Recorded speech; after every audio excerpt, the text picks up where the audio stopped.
This video is sponsored by ESET Internet Security, the ideal solution for modern users who are concerned about their privacy.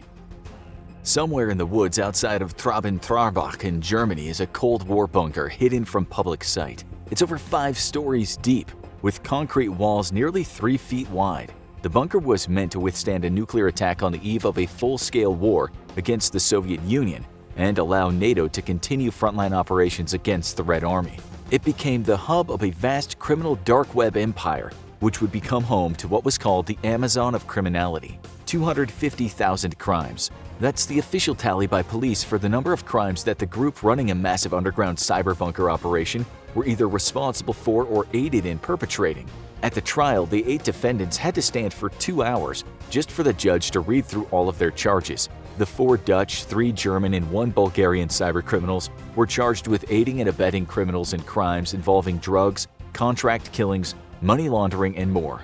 The group got its start when in 2013 the group's leader Johann, last name withheld, bought the former NATO complex from the German government. Originally meant to house a NATO command center, the bunker was built deep underground in order to withstand frontline nuclear weapons employed by the Soviet Union in case of a full-scale war. This bunker and a series of others would have allowed NATO to maintain command and control in a nuclear battlefield. The local townsfolk were wary of the new owners of the bunker, and the mayor contacted Johann asking if he'd be allowed to visit. Johann was extremely open and offered to give the mayor free access as he wished. He only needed a little bit of warning because of, quote, guard dogs. The mayor took him up on the offer and visited the bunker on several occasions, even being allowed access to any locked door he wished. What he found was a slowly growing data center full of computer equipment and absolutely no sign of the millions of dollars of criminal activity that data center was facilitating. Johann had promised that he would build just such a data center, eventually offering up 80 jobs to the local community. He even promised he'd build an IT training center for free for the town, but even after being questioned, he always remained vague about what exactly his operation was about. Whose data was being processed by the growing rows of computer banks? Where did it all come from? What sort of business was Johann supporting? As the years went by, not only did the local townsfolk not get an answer, but Johann's promises about jobs and a training center failed to materialize. The townsfolk then began to stir up rumors that Johann was actually either buying or producing drugs or selling weapons from the bunker. However, the mayor's visit showed no signs of any such activity. Resigning themselves to the strange, new business startup in their vicinity, the local townsfolk quickly put it out of their minds. They had no way of knowing that an entire planet's worth of crime was being directly supported from their sleepy little town. Everything from massive drug sales and purchases to hit jobs and corporate extortion. It wouldn't be until September 2019 that the residents of Traben-Trarbach would realize that a monster had been lurking in their midst as they awoke to the sound of dozens of police sirens and helicopters buzzing overhead. But just what had been going on at what was now termed the cyber bunker? Was it a secret hacker's den? Were an army of bots lurking inside on its servers ready to prowl the internet, invading networks and stealing information? Or something even worse? No matter what nefarious cyber deeds were happening inside, one thing is for certain: you absolutely have to be proactive in protecting yourself from all types of malware threats. And the very best way to do that is with internet security from ESET, the name trusted by over 110 million users worldwide. ESET Internet Security provides much more than just their legendary antivirus and anti-spyware. It's advanced protection against all kinds of threats. Prevent unauthorized access to your webcam and Wi-Fi networks? Check. How about providing a secure browser that protects you when accessing online banks and crypto wallets? They got that too. Ransomware and phishing attempts? Protect against those as well. ESET Internet Security is truly your one-stop shop for staying safe online. Doesn't matter if you run Windows, Mac OS, or Android, ESET Internet Security provides comprehensive protection for your home devices so you can rest easy, even if the bad actor trying to invade your system is operating out of a Cold War bunker. Right now, ESET is offering viewers of the infographics show an extended 90-day free trial, but there's something even better too. The first 500 users to sign up with our special code also get 50% off. So don't wait. Go to the link in the description and sign up now to make sure you remain protected with ESET Internet Security. But back to what was really happening inside the cyber bunker.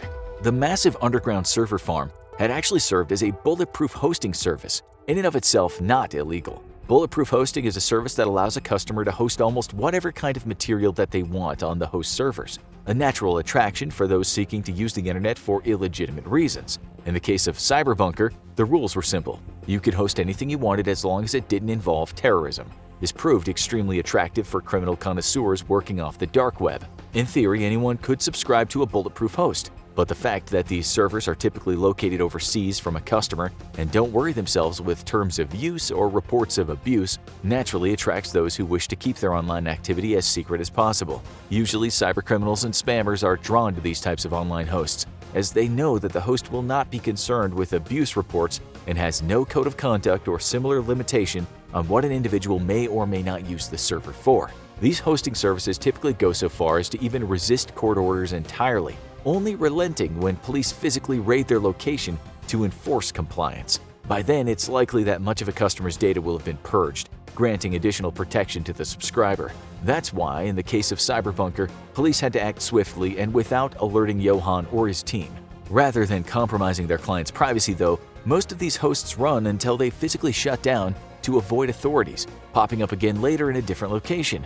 Most of these hosts operate out of China, where the government oversight of this sort of thing is relaxed. In fact, the Chinese government engages in so much cyberspying that it's believed to actually cooperate with a segment of cybercriminal elements in its own borders, and countries wishing to investigate bulletproof hosts inside of China's borders have their requests largely ignored. However, Southeast Asia, Russia, and surrounding countries are also popular choices for bulletproof hosts, though Mikolo, which was responsible for an astonishing 2/3 of the world's spam when it was shut down, was hosted right here in the US. The one weakness of a bulletproof host is that they're still under the thumb of upstream providers, which link them to the internet. Thus, if a server is believed to be bulletproof, pressure can be put on the upstream provider to shut the server down. Cyberbunker was set up to allow its users to host websites on the dark web, and claimed that it didn't know what activity was taking place on its servers. Its customers' business was its own. Linking a host with the criminal activity that may or may not be taking place on its servers can be difficult, and police have to carefully show that the team behind Cyberbunker knew exactly what was going on. Regular servers can also be used to conduct illegal activity, and often this happens right under the legitimate host's nose, but Cyberbunker was specifically kitted out to cater to cybercriminals, despite what their defense attorney may say. Cyberbunker's bust led to immediate success for police, with the bust directly leading to the shutdown of what came to be known as the eBay for criminals, and the arrest of its owner. Dark Market, as it was known, basically allowed a customer to shop for anything illegal that they could wish for, with all the ease and convenience of a legitimate marketplace such as Amazon. Sellers could then provide everything from drugs to counterfeit money, stolen or forged credit cards, anonymous SIM cards, and all sorts of malware. Transactions would take place with Bitcoin helping to mask the identity of the seller and buyer, and goods could be delivered in a variety of fashions. Digital items could be directly downloaded after a transaction cleared, while physical goods would simply be mailed wherever the buyer wanted. Some street hustlers actually began to get their supply off Dark Market rather than deal with traditional and dangerous street gangs. The site allowed sellers the convenience of a one-stop shopping experience, free of any possibility for violence, and with goods shipped directly to wherever the buyer wanted. Typically, in order to further mask their operation, a street pusher would buy their drugs online, have them shipped to an Airbnb location, and then have an unwitting third party deliver them to a drop-off point, typically by asking them to do a favor in exchange for cheaper rent, etc. Sellers on Dark Market would also be rated by customers and have the number of transactions publicly listed, no different than a normal online marketplace. This helped to ensure that the sellers didn't rip off the buyers and establish their credibility. Given the dangerous nature of buying and selling drugs or other illegal items on the streets, both vendors and buyers greatly preferred using Dark Market or other dark web marketplaces, and the anonymity of Bitcoin made tracing their transactions extremely difficult. In all, over 320,000 transactions occurred on Dark Market, worth a total of 4,650 Bitcoin or $221 million. As soon as Cyberbunker was busted by authorities, Dark Market migrated its operation to new servers in Ukraine and Moldova, but authorities were able to shut those down as well. Inevitably, the man behind Dark Market was caught, an Australian man known as Julian Kay. The extent of criminality involved at the Cyberbunker facility is so vast that a full year on, many details are still unknown by the public. What is known is that Cyberbunker had been in operation long before the NATO bunker in Germany. In fact, before expanding to Germany, Cyberbunker operated servers out of a NATO bunker in South Holland and had a history of criminality well before the public bust in 2019. It was eventually identified as the web host for the infamous The Pirate Bay, one of the most notorious websites for sharing everything from movies to music to books. If it can be digitized, the Pirate Bay hosted it and made it available for download for free, costing the software, movie, music, and other segments of the entertainment industry untold millions in losses. The website has been shut down multiple times but always reappears, and today it is still the premier destination for torrents of all sorts, along with a heaping helping of viruses that come along with them. In 2010, a court ruled that Cyberbunker was no longer allowed to host the Pirate Bay or face stiff fines and up to 2 years imprisonment for each infringement of the court order. The next year, Spamhaus, a project aimed at detecting, identifying, and shutting down distributors of spam, identified Cyberbunker as the host for many spammers. They contacted their upstream provider, A2B, and asked them to cancel their service to Cyberbunker, but A2B refused, choosing instead to block only a single IP address related to spamming hosted by Cyberbunker. Spamhaus then blacklisted A2B, informing them that as long as they hosted Cyberbunker, they would remain blacklisted, forcing A2B to eventually drop Cyberbunker as a client. In 2013, Spamhaus blacklisted Cyberbunker, resulting in an almost immediate distributed denial of service attack against Spamhaus. This attack became one of the largest in cybercrime history and dragged in 5 different national cyber police forces into its investigation. The attack lasted for over a week, but with the help of Google, Spamhaus was able to weather the attack. Eventually, the attack was tracked down to a criminal gang from Eastern Europe and Russia, believed to be operating in conjunction with Cyberbunker, though the attack could never be linked directly to Cyberbunker itself, giving them plausible deniability. Shortly after the attack, though, Cyberbunker was believed to itself be attacked, knocking the host offline for a full day and costing them significant revenue.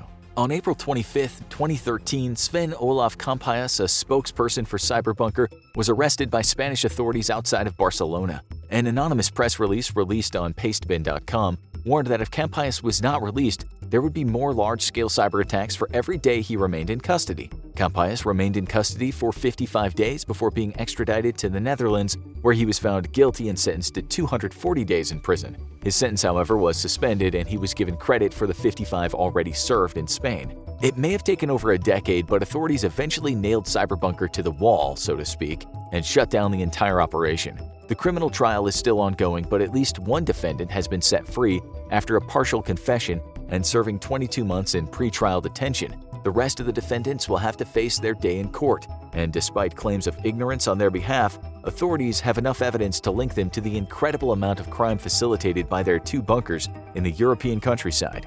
For the criminals who use Cyberbunker services, while there have already been some arrests, others are believed to be pending. Given the intelligence goldmine that Cyberbunker's seizure by authorities has been, it's believed the ongoing investigations and stings will evolve over the coming years. How many criminals will come to trial, however, remains unknown. And for now, illegal activities on the dark web have simply shifted to fresh servers located elsewhere. Now check out why you should never access the dark web, or click this other video instead.